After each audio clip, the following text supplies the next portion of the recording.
วัสดีครับวันนี้ผมจะมารีวิวฟิล์มแก้วสังเคราะห์ให้ดูว่าการไล่น้ำมันเป็นยังไงในบอดี้ของ Vios 2013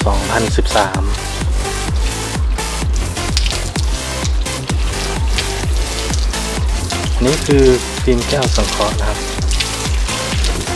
สังเกตดูลักษณะการไล่น้ำ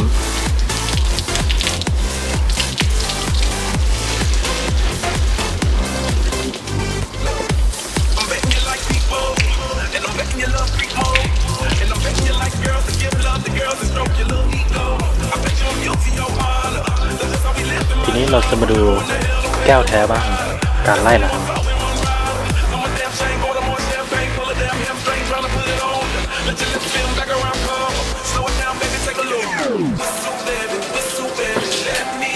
您现在的位置是丹岛地点的991对แก้วแท้จะไล่น้ำได้ดีกว่าเร็วกว่าแล้วก็ทนเป็นปีถ้าเมื่อเทียบกับฟิล์มแก้วสังเคราะห์ลักษณะการไล่น้ำ